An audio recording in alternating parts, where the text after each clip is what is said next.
इस मामले में तो मैं वोटर्स को कहूँगा कि वोटर्स को सचेत रहने की ज़रूरत है। जो एनडीए के साथ पार्टियां हैं, चाहे वो नीतीश जी की हो, चंद्रबाबू नायडू की हो, चिराग पासवान की हो या और तमाम घटक दलों की हो, तो इन पार्टियों के जो वोटर्स हैं उनको सचेत रहना होगा। आप वोट तभी डालें जब आप कट्टरपंथ की विचारधारा के हो। जो सेकुलर वोटर है वो इन लोगों को वोट न डाले, क्योंकि ये लोग आस्तीन के सांप हैं। ये लोग आपको पीठ में छुरा भोंकेंगे। अब नीतीश जी हों चाहे नायडू जी हों, इन लोगों ने वक्फ बोर्ड में सीधा बीजेपी को सपोर्ट करके साफ तौर पे बता दिया कि इन्हें माइनॉरिटी के या मुस्लिम समाज का वोट नहीं चाहिए। तो वोटर्स को भी ध्यान रखना है, वोटर्स को अभी ना वोट देना नहीं है, क्योंकि बिहार चुनाव में ये एक अलार्म है बिहार चुनाव से पहले, और वोटर सचेत रहे। तो मोदी जी तो गरीब मुसलमानों का भला करने के लिए लेके आए ना। तो मोदी जी ने कितने सांसद और विधायक मुसलमान बना दिए, ये भी हमें ज़रा बता दें। अगर इतने बड़े हितैषी हैं मोदी जी किसानों के भी बता रहे थे बहुत बड़े हितैषी हैं, लेकिन किसानों की बेहतरी के लिए उन्होंने अभी तक किया क्या है वो बात मोदी जी आज तक नहीं बता पाए। उन्होंने कहा कि वक्त का अगर सही इस्तेमाल होता तो जो युवा है, मुस्लिम युवा, पंचर जोड़ के अपना गुजारा तो पंचर के वीडियो ऐसे भी वायरल हो गए। दुबे, तिवारी, शर्मा जी, तमाम लोग जो है वो पंचरों की उनकी दुकानें दिखाई जा रही हैं। आप ही जैसे मीडिया के लोग तमाम वीडियो कल से सोशल मीडिया पे डाल रहे हैं। कहीं दुबे पंचर जी वाले हैं, कभी शर्मा जी हैं, कहीं तिवारी जी हैं, कहीं ठाकुर साहब हैं, और ये तमाम सारे वही वोटर हैं जो 2014 के बाद हिंदू बने, पुराने वाले नहीं हैं। उनके इंटरव्यू लिए गए और पूछा गया तो वो कह रहे साहब हमने बीजेपी को वोट दिया था सिर्फ इसलिए कि एक मजबूत हिंदू सरकार मिले, और अब पंचर बनाने पे मजबूर है। और अब्दुल तो मजबूत हो रहा है, अब्दुल तो कहीं कमज़ोर नहीं है। अब्दुल पहले 20 रुपये पंचर के लेता था, अब्दुल मतलब जो मुसलमान समाज, अब वो 60 रुपये 70 रुपये ले रहा है पंचर के। कुछ दिनों बाद वो 100 रुपये लेने लगेगा। दिक्कत तो शर्मा, दुबे, तिवारी जी जो बीजेपी के वोटर हैं उन्हें है ना भाई, क्योंकि उनके लड़के बेरोजगार घूम रहे हैं। कहीं वो कांवड़ यात्रा में जाते हैं, कहीं वो शोभा यात्राएं निकालते हैं, कहीं वो मस्जिदों के बाहर जाके वो क्या कहते हैं कि वो हनुमान चालीसा पढ़ते हैं। दिक्कत तो उन्हें हो रही है, और फिर उनके ऊपर मुकदमे लिखे जाते हैं, केस लिखे जाते हैं। और पढ़ लिख कौन रहा है? मुसलमान पढ़ लिख रहे हैं। मुसलमानों के लिए पंचर जोड़ना कोई गलत बात है क्या? नहीं, बिल्कुल गलत नहीं। हमने तो नहीं कहा गलत है, ये तो बीजेपी वाले लोग कहते हैं ना गलत है। मैं तो एक चीज़ ये कहता हूँ कि प्रधानमंत्री मोदी अगर अपना काम ईमानदारी से करते तो जो 60 लाख सरकारी पद हैं वो अभी तक खाली नहीं रहते। मोदी जी अगर ईमानदारी से अपना काम करते तो किसान जो आए दिन आत्महत्या कर रहा है तो वो आत्महत्या नहीं करता। प्रधानमंत्री ने अपना काम ईमानदारी से नहीं किया, और सिर्फ इसीलिए ये हिंदू मुस्लिम करने में लगे हुए हैं, और विपक्ष के नेताओं को सीबीआई ईडी के जो डर दिखा रहे हैं उसमें लगे हुए हैं। और देखिए दूसरी बात ये है कि जो नेता डरने वाले थे वो तो निकल के चले गए। अब जो नेता विपक्ष में बचे हुए वो डरने वाले नहीं है। तो प्रधानमंत्री जी का जो ये पैतरा है, अब ये पैतरा ये चलेगा नहीं। आप कह रहे हैं नेता डरने वाले नहीं है, वहीं आपने देखा कि अखिलेश यादव को खुलेआम धमकी दी गई। तो अखिलेश यादव जी भी तो ललकार का प्रत्यार कर रहे हैं। 19 तारीख को आ रहे हैं आगरा में, और कह रहे हैं आ जाओ जी, 2-2 हाथ कर लो। रामजी लाल सुमन का आपने बयान सुना होगा, उन्होंने कहा है कि जो है आके 2-2 हाथ कर ले। और करनी सेना वालों को तो शर्म आनी चाहिए भाई। अखिलेश यादव जी की जो पत्नी है माननीय डिम्पल यादव जी, वो छत्री समाज से आती हैं। तो ऐसे लोग जो अपने बहनोई का, अपने मान का सम्मान नहीं कर सकते हैं, तो ऐसे लोगों से आप क्या उम्मीद रखोगे भाई। एक तरीके से अखिलेश यादव जी पूरे छत्री समाज के मान हुए कि नहीं हुए, दामाद हुए कि नहीं हुए, बहनोई हुए कि नहीं हुए। और ये लोग बताओ अपने बहनोई और अपने दामाद को जान से मारने की धमकी दे रहे हैं। तो ऐसे लोग तो बिल्कुल मैं ये कहता हूँ कि हिंदू समाज के नाम पे कलंक, टोट मार रहा है। हकीकत है। बताओ डिम्पल यादव जी ठाकुर नहीं है क्या? शादी से पहले तो वो छत्री परिवार में थी, बट ये तो हकीकत है। विरोध किया था उन्होंने, करनी सेना वालों ने इसका भी विरोध किया। मैं तो इस चीज़ को खुल के कह रहा हूँ कि अखिलेश यादव जी तो उनके रिश्तेदार हैं, मान है, बहनोई हैं, दामाद हैं, तो उनका सम्मान करना चाहिए। सीबीआई फिर से एक बार राहुल गांधी के पीछे आ चुकी है। क्यों इतना घोटाला कांग्रेस ने पुराने कर रखे हैं कि भैया अब तक पीछा नहीं छूट रहा? देखो बात तो साफ है कि जब आप सरकार से सवाल करते हैं, हमलावर होते हैं और गुजरात में घुसते हैं, तो मोदी जी को पेट में दर्द होने लग जाता है। अहमदाबाद में 2 दिन का शिविर हुआ, और अब राहुल गांधी जी 2 दिन वहाँ जिले कमेटी की मीटिंग ले रहे हैं।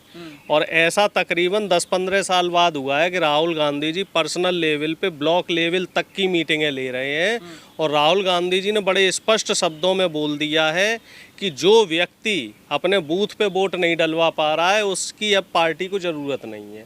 तो मोदी जी का सिंहासन फिर से हिलने लग गया। जैसे पुराने ज़माने की बात होती थी ना कि इंद्र का सिंहासन हिलने लगता था और इंद्र फिर को चक्कर कर कर किसी ना किसी देवता को भेजता था कि जाओ भैया इसको मार के आओ, इसको कहीं किसी अप्सरा को भेज दिया कि जाओ उसका मोह भंग और वो तपस्या भंग करके आओ। तो उसी तरीके से मोदी जी के पास इस समय जो कहते हैं ना वो अय्यार, तो अय्यार के नाम पे अप्सराएं एक तरीके से। अप्सराएं अय्यार जो भी है मोह भंग तपस्या भंग करने के लिए वो है जी। एक तो सीबीआई है, ईडी है और तमाम जांच एजेंसियां।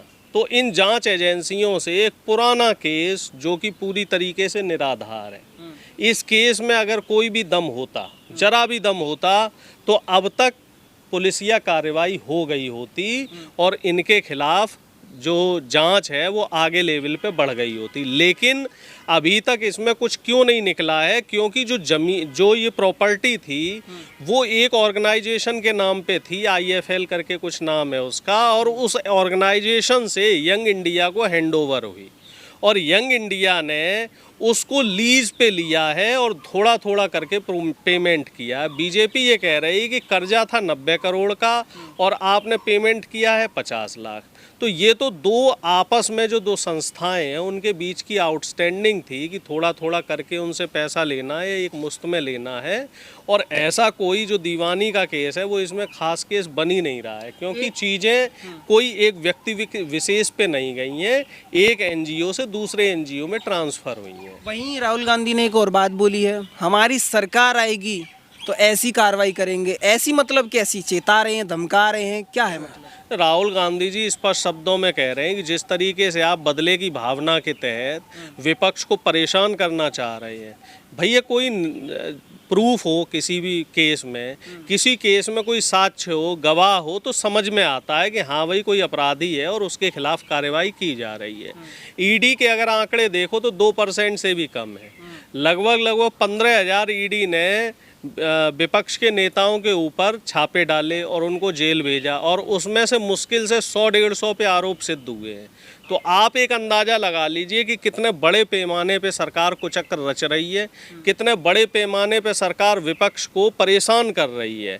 अब बिहार में भी चुनाव है तो अब देखना कि बिहार के भी कुछ नेताओं को ईडी और सीबीआई के छापे पड़ेंगे, सम्मन जाएंगे, उनके खिलाफ भी जांचें होंगी और ये जांच का सिलसिला तब तक चलता रहेगा जब तक बिहार चुनाव नहीं आ जाता। एक एंगल और है कि राहुल गांधी अभी बिहार गए थे जब बेरोजगारों की यात्रा आप निकाली। सरकार से सवाल करोगे, सरकार आप पे हमलावर होगी।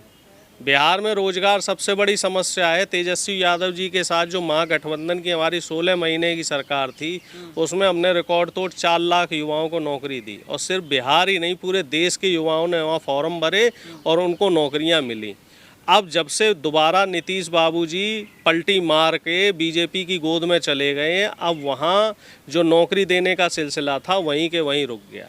भ्रष्टाचार देखा जाए तो वो भी चरम पे, तमाम पुल के पुल गिरे जा रहे हैं। अभी एक वीडियो वायरल हो रहा था उसमें बता रहे हैं कि 500 करोड़ की लागत से एक बना पुल और 6 महीने उसे नहीं हुए हैं और उस पुल में दरारें पड़ना शुरू हो गई हैं।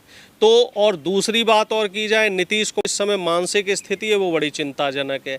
कहीं हमारा जो राष्ट्रगान होता है उसमें वो बातें करने लग जाते हैं।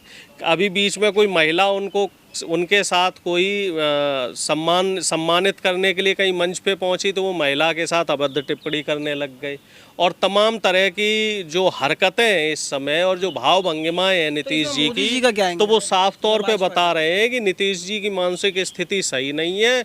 और बीजेपी इन सब चीज़ों, चूँकि जब विपक्ष इन चीज़ों को बताता है तो उससे बचने के लिए ये CBI और ED वाला जो एक सिस्टम है वो किया जा रहा है, सवालों को घुमाया जा रहा है। ये कहते हैं कि इतने घोटाले, इतने कुकर्म है, इतने कांड है इनके, तो कहाँ तक बचाएं? कांड कहाँ निकल के कहाँ आ रहे हैं ये बताओ। कौन नेता कांग्रेस का है जो जेल में है?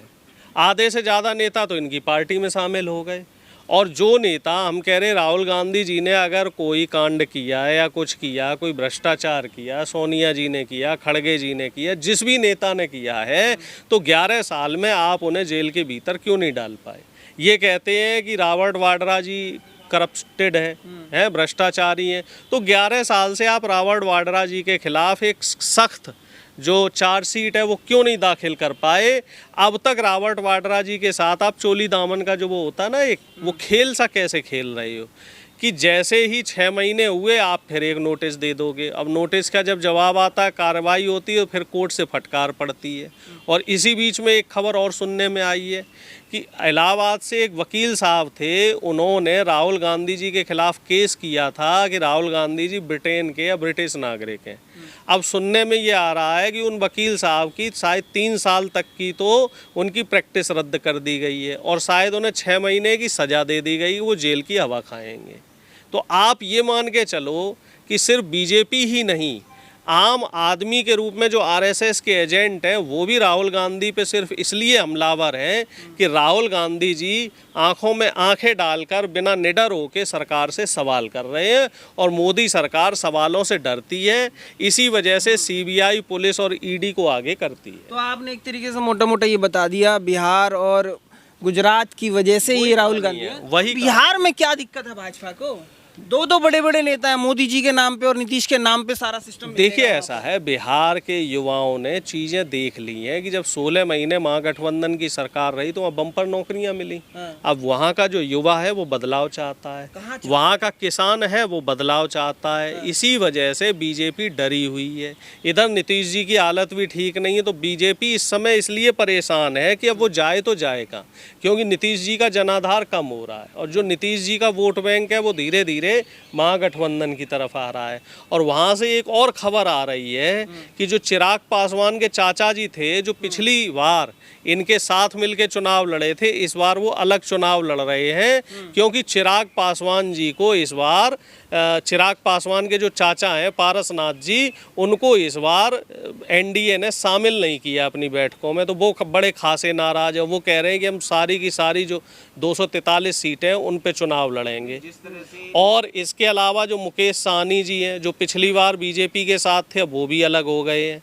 और भी 1-2 घटक दल हैं, वो भी अलग हो रहे हैं।